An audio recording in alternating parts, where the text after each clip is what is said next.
कि कवि की छवि और अच्छे थे गायक। गिरधारी लाल कवि जी जिस स्वर से पूर्वी छपरहिया बोल देते थे, उस स्वर से इतने लोग मंच पर बैठे हैं, मैं भी नहीं बोल पाता था। वो गायक भी थे, साज भी बजाते थे और उर्दू भी पढ़े थे, संस्कृत रामायण के जानकार थे, बहुत बड़े विद्वान थे। बाबू हो, कवि की छवि और अच्छे थे गायक, रेंजर की भूमिका निभाए गिरधारी, दिल के दिलेर और हिम्मत के शेर रहे, कोई गम भी नहीं था। सामंतियों के खिलाफ तुरंत लिखते थे। जितना खतरनाक कांड मैं गाया जीवन में, कोई गवैया इधर का नहीं है। दिल के दिलेर और हिम्मत के शेर रहे, अपनापन सब में दिखाए सजाए गिरधारी, हृदय में मन होता वो सचमुच से देवता, हृदय में मन होता वो सचमुच थे देवता, कविता की क्यारी सजाए गिरधारी, बिरहा समाज आज आंसू बहाता, अरे चन किशोर को गायक बनाए गिरधारी।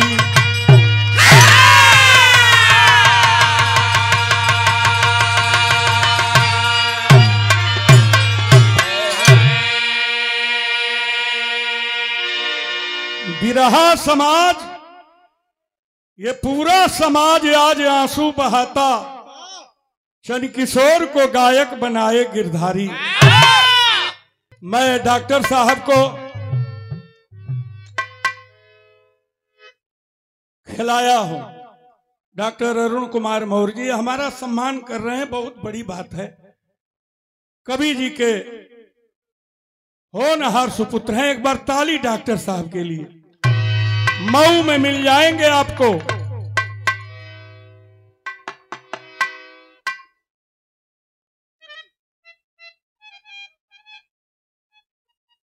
ये बहुत रुपयों से सम्मानित किए, प्यार के पंखुड़ियों से गुथा हार माला हमारे आदरणीय डॉक्टर अरुण कुमार मौर्य जी, जो फातिमा में भी बैठते हैं 3 दिन और जीवन रेखा हॉस्पिटल मऊ, बहुत बड़े सर्जन हैं, यूरोलॉजिस्ट हैं, मूत्र रोग विशेषज्ञ हैं। आपकी पत्नी भी MBBS डॉक्टर, एक बार पुनः ताली होनी चाहिए। और ये भी काम करते हैं कि जो जाके बता दिया, खरगीपुर को जानता हूं, चंद्रकिशोर पांडे को जानता हूं, त्रिभुवन भारती को जानता हूं, गायक हैं। तो डॉक्टर साहब दवा लिख देते हैं, दवा दिलवा देते हैं। गुरु गिरधारी हो, गुरु गिरधारी, कहवा बिसारी गईला गुरु गिरधारी, कहवा बिसारी गईला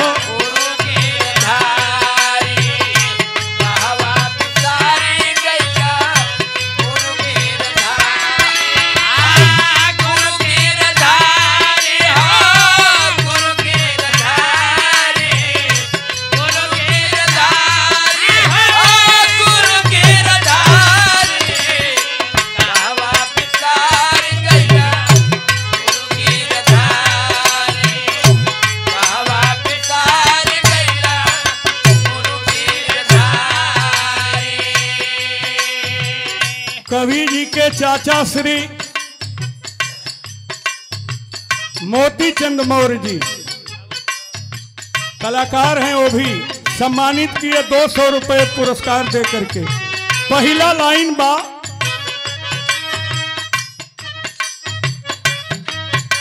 ये हम लोगों के गुरु तुल्य हैं शंकर यादव जी, आजमगढ़ से। बाबू हमारी ओर ध्यान रहे।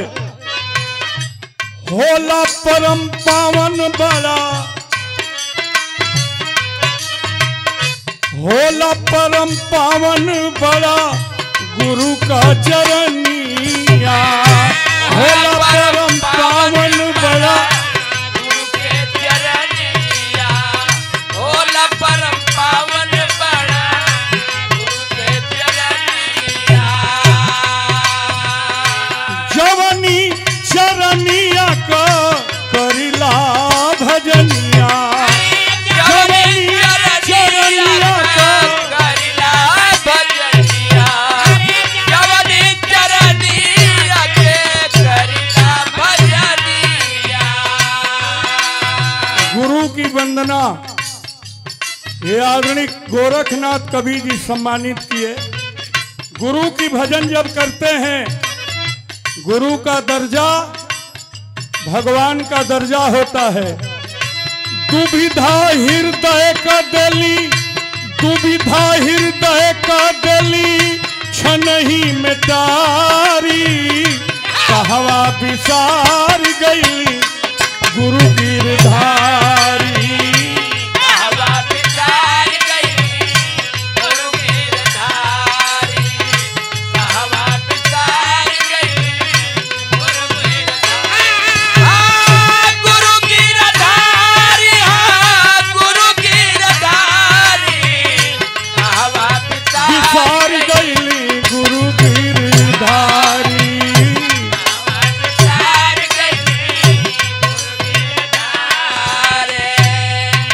मैं निवेदन करूंगा हम लोगों के बीच में जिनके बारे में मैंने कहा, इस कार्यक्रम के मुख्य अतिथि बिरहा के बहुत बड़े कलाकार और 18 वर्ष तक एमएलसी कैबिनेट मंत्री रहे माननीय काशीनाथ यादव जी तशरीफ लाए हैं। एक बार ताली होनी चाहिए। मैं निवेदन करूंगा, बाबू पानी बाद में पिएगा।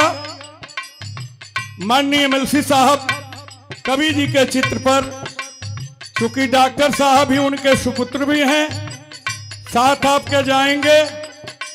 और डॉक्टर अरुण कुमार मौर्य जी के साथ जयकरण सिंह यादव जी। मैं चाहूंगा गोरखनाथ कवि जी आप भी चले जाइए ना। मैंने कहा कि जब हो थोड़ा लेट आएंगे, सवेर आएंगे, लेकिन आएंगे जरूर माननीय काशीनाथ यादव जी।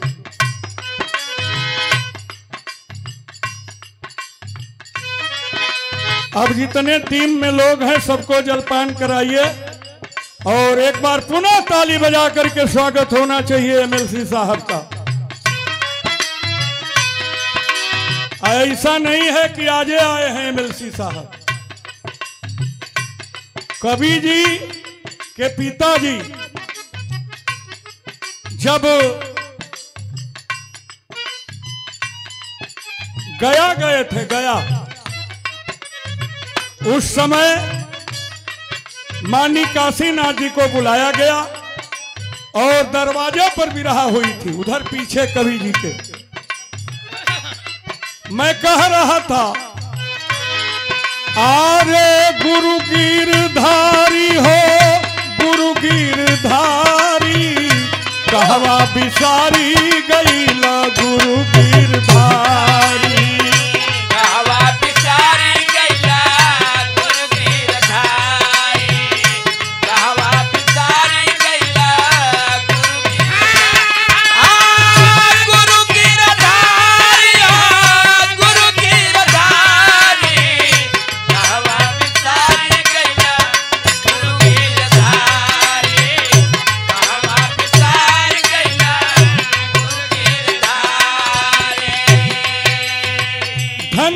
कभी दी। ये रवि रेडियो के प्रोपराइटर केदार यादव जी सम्मानित किए, बहुत बहुत धन्यवाद है। आदरणीय वीरेंद्र मौर्य जी, लालचंद यादव पहलवान, बहुत अच्छे पहलवान रहे हैं, सम्मानित किए। जिन गाड़ी जहां खड़ा हो तारी सा MLC साहब उदुआर लालचंद पहलवान का गांव में भी घर बा उड़ार रहली है। यही खरगीपुर गौवा में लिहला जनमवा।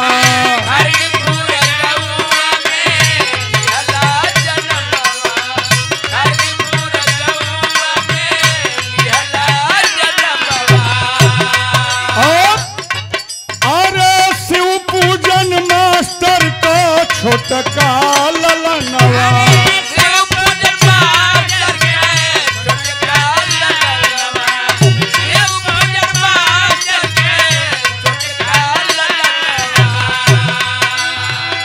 माई मुराती लेके गोदी में दुलारी, माई मुराती लेके गोदी में दुलारी। कहवा बिसारी गैला गुरु गिरधारी, कहवा बिसारी गैला गुरु गिरधारी, कहवा बिसारी गैला गुरु गिरधारी, गुरु गिरधारी, कहवा बिसारी गैला गुरु गिरधारी, कहवा बिसारी गैला। अगली लाइन पर गौर करेंगे। हमारे वीरेंद्र मौर्य जी कवि जी के छोटे भाई हैं। आदरणीय उमा शंकर यादव जी खरगीपुर से सम्मानित किए। लालचंद पहलवान के भाई हैं आप, छोटे भाई। कवि कलाकार रहला,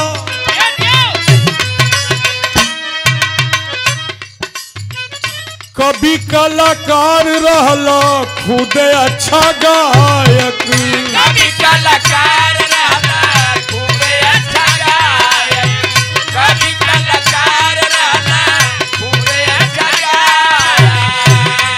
और कवि जी स्वर्ग से देख रहे होंगे हमको आपको। यह लाइन अच्छी लगेगी तो ताली जरूर बजा दीजिएगा जो मैं कहने जा रहा हूं। कभी कलाकार रहला, खुद अच्छा गायक। ये माननी श्री काशीनाथ यादव जी MLC साहब के तरफ से सम्मान आया, माला पहनाए उनके ढोलक मास्टर। और कीमती समय में से आज गुरु जी के लिए, कवि गिरधारी लाल जी के लिए आपने निकाला है। लेकिन हेडलाइन पर गौर करेंगे। MLC साहब के बहुत बहुत नमस्ते प्रणाम। कवि कलाकार रहला, खुद अच्छा गायक। बिरहा जगत में चंद किशोर भइल लायक। ये आप ही की कृपा है।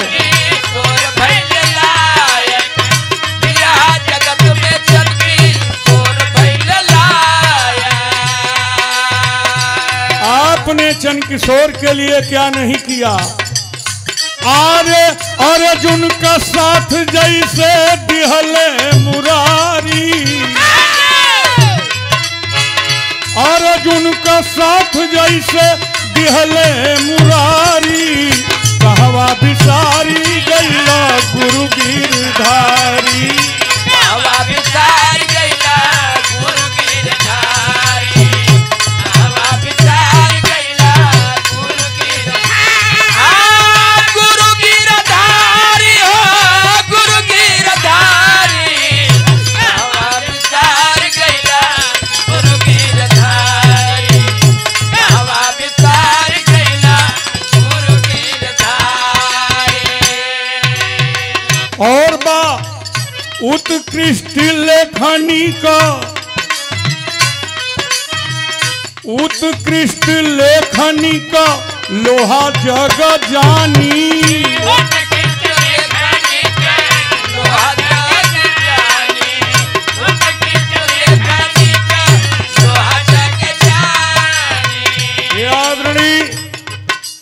चंद्रजीत यादव कवि जी, ताली होनी चाहिए। चंद्रजीत यादव कवि जी शिक्षक भी हैं और ये जो रचना गा रहा हूं ये आप ही ने लिखा है, उसमें मैं अपने लायक थोड़ा सा सुधार किया। उत्कृष्ट लेखनी का लोहा जगमानी और कविता में छानी छानी पियला तू पानी। कविता में छानी छानी पियला तू पानी, कविता में छानी छानी पियला तू पानी। डॉक्टर साहब वो पुस्तकें लाए हैं कि नहीं आप? कवि जी ने कई पुस्तकें लिखा है, गीता, दुर्गा सप्तशती, बीरा बाबा चालीसा, विश्वकर्मा चालीसा, गुरु चालीसा, वन तरंग, मेरे जानकारी में 10 पुस्तक लिखे हैं। आरे गजब सजावत रहला रचना का क्यारी,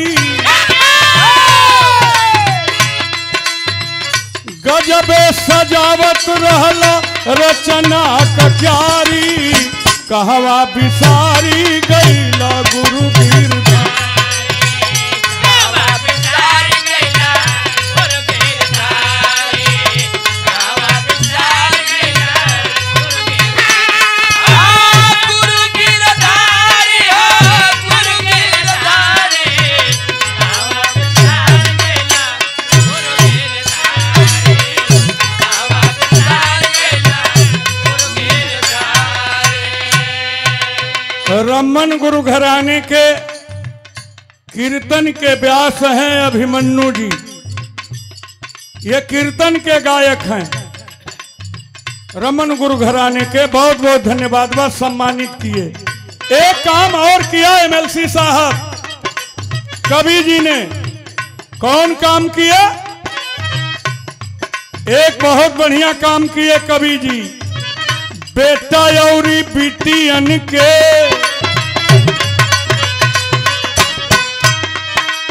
एक बेटा दो बेटी, बेटा औरी बिटियन के माथले पढ़वला,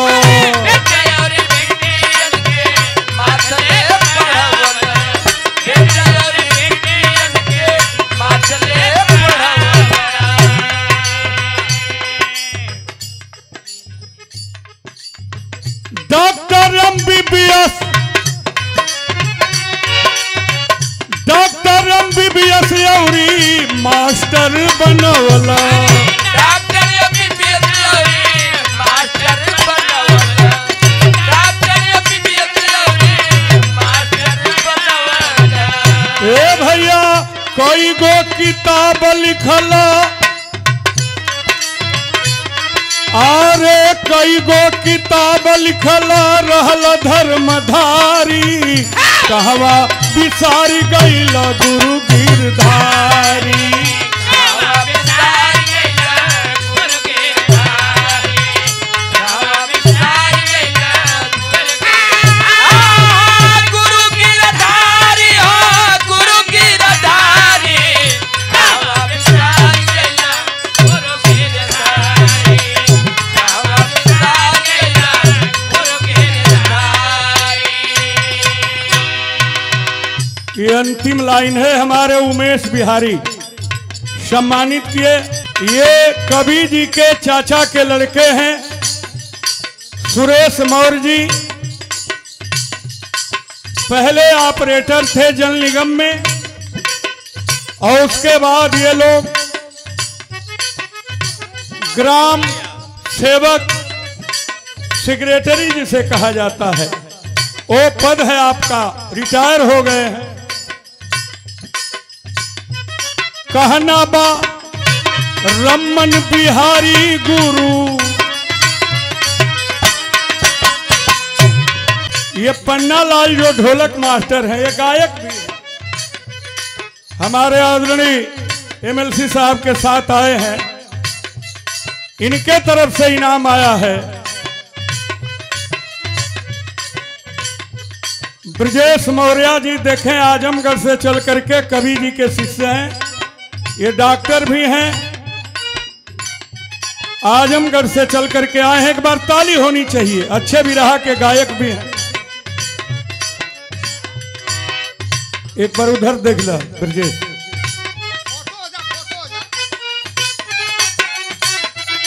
ये आजमगढ़ से चल के आए हैं, जहां से गोरखनाथ कवि जी आए हैं। बहुत बहुत धन्यवाद, बा सम्मानित किए। कहना बाए लाल बहादुर,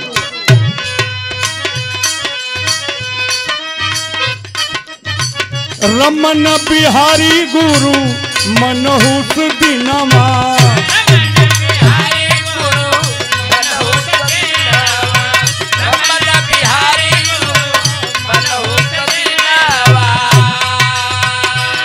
ये आज का दिन बिरहा जगत के लिए मनहूस है। गोरख चंद जीत देले, गोरख चंद्र जीत देले श्रद्धा सुमनवा,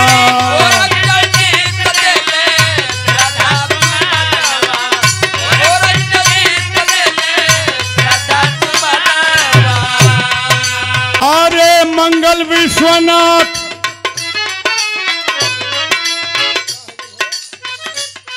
अब मंगल विश्वनाथ जन किशोरिया सुधारी, मंगल विश्वनाथ अरे चन किशोरिया सुधारी, कहवा बिसारी गई गुरु गिरधारी।